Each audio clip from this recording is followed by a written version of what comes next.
गरीब साध साध सब नेक हैं, आप अपनी ठोरी। जो सतलोक ले जावेंगे वो साधु कोई और। गरीब साध साध सब नेक हैं, आप अपनी ठोरी।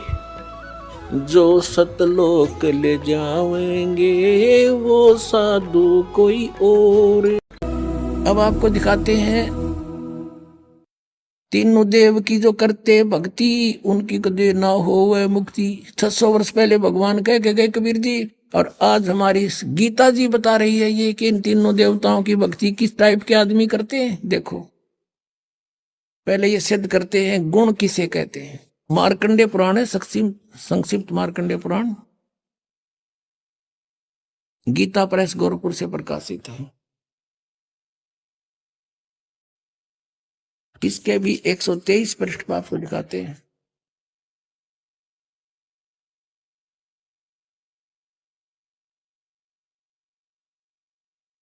ये 122 पृष्ठ है संक्षिप्त मार्कंडेय पुराण। यहां से प्रारंभ है। मार्कंडेय ऋषि बोले मुने, ये इन्हीं का प्रकरण चलता रहा। यहां आ जाते हैं 123 पृष्ठ पे। इस तरह स्वयंभू परमपिता परमात्मा की 3 अवस्थाएं हैं, रजोगुण प्रधान ब्रह्मा, तमोगुण प्रधान रुद्र और सतोगुण प्रधान विश्वपालक विष्णु है। ये ही 3 देवता हैं और ये ही 3 गुण हैं। गुण तीनों की भक्ति में ये भूल पड़ो संसार। कह कबीर निज नाम बिना कैसे उतरे पार। यही 3 देवता हैं, यही 3 गुण हैं। कंसेप्ट क्लियर हुआ। फिर भी और कंसेप्ट क्लियर करते हैं।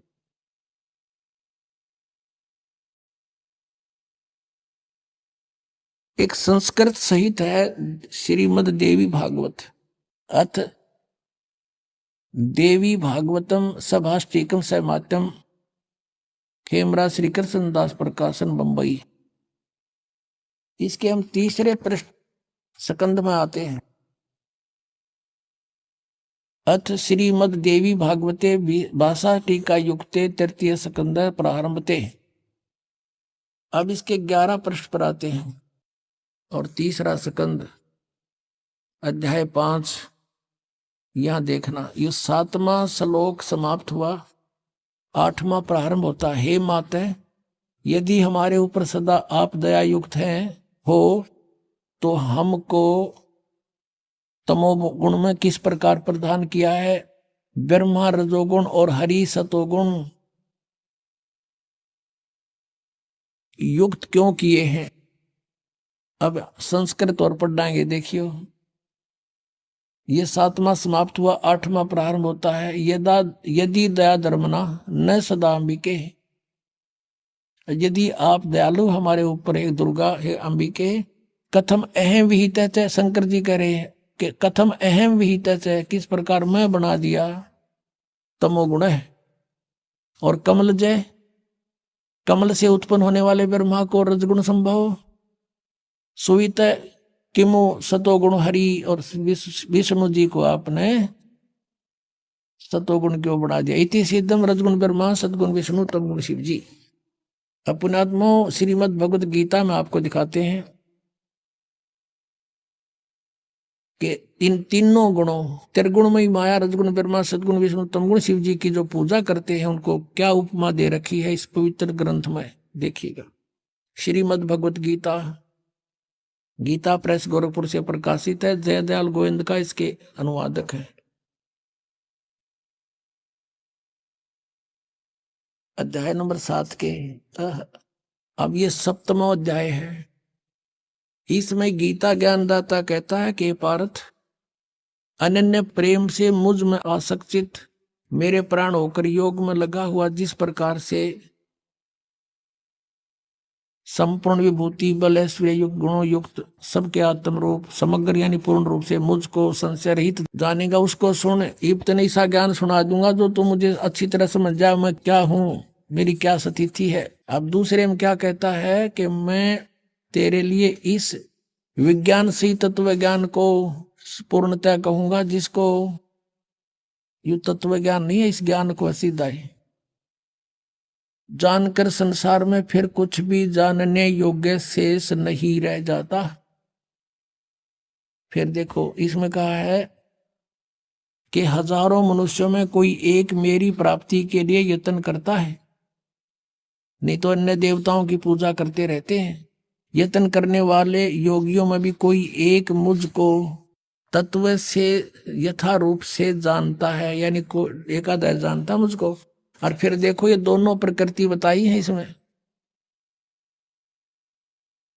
7वें अध्याय के 4-5 में। पृथ्वी जल अग्नि वायु आकाश मन बुद्धि और अहंकार भी इस प्रकार, ये 8 प्रकार से विभाजित ये मेरी प्रकृति है, ये जड़ प्रकृति है। और ये 8 भेद वाली तो अपरा अर्थात जो जड़ प्रकृति, ऊपर वाली जड़ प्रकृति है। और हे महाबाहो, इससे दूसरी जिससे यह संपूर्ण जगत धारण किया जाता है वह जीव रूपा वह है मेरी चेतन प्रकृति जान, ये दुर्गा है। दुर्गा एक भक्त बुजुर्ग सा था, 70 वर्ष की आयु का है, अब भी था कि वो भी भक्त है, लेकिन वो कहते हैं भगत तो बन जाते हैं, लेकिन गुरुजी के वचनों पर अविश्वास करता है तो भक्त नहीं। कारण क्या है कि हम उन संतों पर ऋषियों पर पहले विश्वास ब्लाइंड फेथ कर चुके हैं, जिनका ज्ञान आज एक आने का नहीं पा इस परमात्मा के तत्व ज्ञान की रोशनी में। तो अब सभी वकील बन गए, इस दास को भी संशय की दृष्टि से देखते हैं। पुणात्माओं, ये अपना नोट कर लेना किसी भी कोने में, हृदय के में, दास जो वचन बोलेगा उसने 100 बार तोल लियो, पक्के पाओगे। आपने भूल के भी ये नहीं सोचना चाहिए कि ऐसे कैसे यहाँ नहीं हो सकता, ऐसा नहीं हो सकता। आप बालक हो, यह आध्यात्मिक मार्ग है, इसको समझना आपके बस की बात नहीं। आप इतना ही समझो जैसा दास आपको समझाना अब चाहे, और आपके रूबरू कराता हूं और फिर भी संशय रहता तो आप अपनी बालक बुद्धि समझ लेना। दास के वचन पर अविश्वास ना करना। तो उस बुजुर्ग का अविश्वास हो गया, अपने आप में विद्वान पाक रहा। एक दिन मुझे लिख कर दे दिया कि आप झूठ बोलते हैं, दुर्गा को प्रकृति नहीं कहते। तो इससे सिद्ध था कि उसने ये वचन नहीं सुन रखे दास के कहीं पर भी। इतना क्लियर कर देता है जो ध्यान से सुने, या तो याद खा कर सो जाता था। तो मैंने उससे फिर वो पूछा, मैं कहा भी आप बात करें, सुन मेरी, आपने मुझ पर विश्वास नहीं, विश्वास कैसे हो, ये कहीं नहीं लिख रखा। मैंने कहा फिर आप आज के बाद यहां मत आना, आप जा सकते हैं। उसको आश्रम से अलाउड नहीं रखा। मैं जैसे नालायक आदमी, जब अपने गुरुजी पे विश्वास करे, प्रत्यक्ष दिखाता हूं और अच्छा प्रमाण दिखाता हूं, चला गया वो फिर 2 महीना के बाद आया, यहां से आया तो उसको वापस कर दिया कि नहीं, ऐसे अनाड़ी व्यक्ति की यहाँ आवश्यकता नहीं है। उसने फिर मुश्किल माच की, समझ में आ गया, देखा सचमुच में तो गलती कर दी, और भक्तों ने उसको प्रमाण दिए, कहाँ अंधे हो रहे हो तुम, फिर सत्संग क्या सुनते थे, तुम तो खा के सो जाता होगा फिर सत्संग में। फिर उसने देखा, फिर क्षमा याचना की, कहने लगे जी हम तो बालक हैं, बेशक मैं अपने आप में घना समझदार बुद्धिमान समझू था, और आपके वचन पक्के पाए। तो पुण्यात्मा हो, ये सत्कर मान लेना, दास जो बोलेगा सारी साची होंगी। तो अब ये कंसेप्ट हो गया क्लियर के प्रकृति दुर्गा को कहते हैं। शिव पुराण ने